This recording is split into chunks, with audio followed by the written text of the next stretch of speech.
ঈদৰ শুভেচ্ছা জ্ঞাপন কৰিলোঁ। আজি পাক পবিত্ৰ 30 দিনৰ ৰোজাৰ পিছত আজি ঈদৰ নামাজ পঢ়িলোঁ, ঈদৰ নামাজ আদায় কৰিলোঁ আৰু আশা কৰোঁ কি অসম তথা গুৱাহাটীবাসী ৰাইজৰ উন্নয়ন হওক আৰু হৰ শ্ৰেণী হৰ জাতি ধৰ্ম ভাষাৰ লোকে শান্তি সম্প্ৰীতি একতাৰ বানৰ মাজত উন্নয়নৰ পথত আগুৱাই যায় সেই আল্লাহৰ ওচৰত কামনা কৰিছোঁ আৰু দোৱা কৰিছোঁ আৰু চবকে ঈদৰ শুভেচ্ছা আৰু ঈদ মুবাৰক জনাইছোঁ। ধন্যবাদ। আলাইকুম ৰহমতুল্লাহি বাৰাকাতুহু।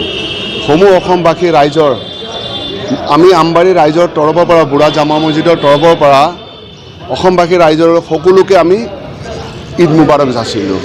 আল্লাহ তালাই আমাক সকলোকে মিল মহব্বতত ৰাখক, খুব সুন্দৰভাৱে আমাক ৰাখক, খুব মৰমভাৱে ৰাখক। সকলোকে আমি দোৱা কৰিছোঁ আল্লাহ ভালে ভালে থাকক, আমি চবেই মিলি জুলি কেনে আমি চলি ফুৰি থাকিব পাৰোঁ। আসসালামু আলাইকুম ৰহমতুল্লাহি বাৰাকাতুহু। আপোনাৰ 8:30 বজাত বুঢ়া জামা মছজিদত আৰু মানুহ বেছি হোৱাৰ কাৰণে 10টা বজাতো এটা কৰিলে, যিহেতু জামা মছজিদত নামাজ পঢ়িবৰ কাৰণে বহুতে আশা কৰে, সেইকাৰণে টাইম আৰু এটা টাইম বাঢ়াই কিনে 10টা বজালৈ ৰাখিছে, 8:30 আৰু 10টা বজালৈ। সকলো অসমবাসীক ঈদৰ শুভেচ্ছা জনালোঁ। এই পবিত্ৰ ৰমজান মাহ গ'ল। এই পবিত্ৰ ৰমজান মাহত মুছলমান সম্প্ৰদায়ৰ লোকসকলে এমাহ জুৰি ৰোজা ৰাখে। ৰোজাত আপোনাৰ এমাহ ৰোজাৰ ফলত আজিৰ দিনত আল্লাহ পাক গফুৰ ৰহিমে পুৰস্কাৰ দিয়ে। এই পুৰস্কাৰটো কি হ'ল যে যিহে পবিত্ৰ ৰমজান মাহত অন্তৰ দি পেলাই ৰোজা ৰাখি জাকাত দিয়ে, খাইৰাত কৰে আৰু ইবাদত যিয়ে কৰে, আল্লাহ পাক গফুৰ ৰহিমে ৱাদা কৰিছিলে যে যিসকলে পবিত্ৰ এই ৰমজান মাহত ৰোজা ৰাখি ঈদৰ নামাজ পঢ়াৰ পিছত নতুন শিশুটো যেনেকৈ গুনাহ নকৰে, তেনেকৈ আল্লাহ পাক গফুৰ ৰহিমে সেই বান্দাক মানে নতুন পবিত্ৰ যেনেকুৱা বাচ্চা থাকে তেনেকৈ তেখেতক কৰি দিয়ে আৰু সকলো গুনাহ আল্লাই মাফ কৰি দিয়ে।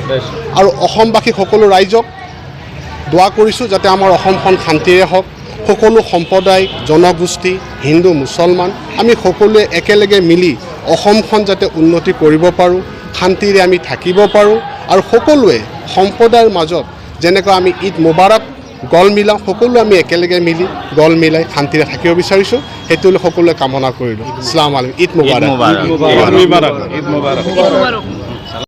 ঈদ উল ফিতৰ ঈদৰ দিন, খুশিৰ দিন। আমি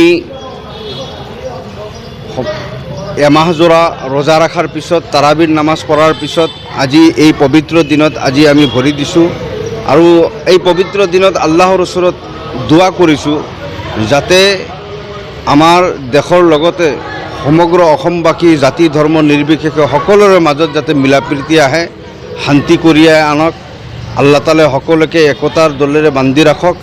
তাৰ কাৰণে আজি আমি সমূহীয়া হিচাপে আজি আমি আমাৰ বুঢ়া জামা মছজিদত দোৱা কৰিছোঁ। আমাৰ ঈদ উল ফিতৰ আৰু এইটো আমাৰ ঈদৰ খুশিৰ সেইকাৰণেই আমাৰ যোৱা এক মাহ ধৰি আমি যি ইফতাৰী চেহেৰি বা আমাৰ যিটো জাকাত ফিতৰা বা সৎকা যিখিনি আমি কৰিব লাগে গোটেইখিনি কৰি আহি লাষ্ট ঈদৰ দিনটোত আমাৰ খুশি সেইকাৰণে হয়, গোটেইখিনি আবাদতটো কৰি আমাৰ ভাল লাগে।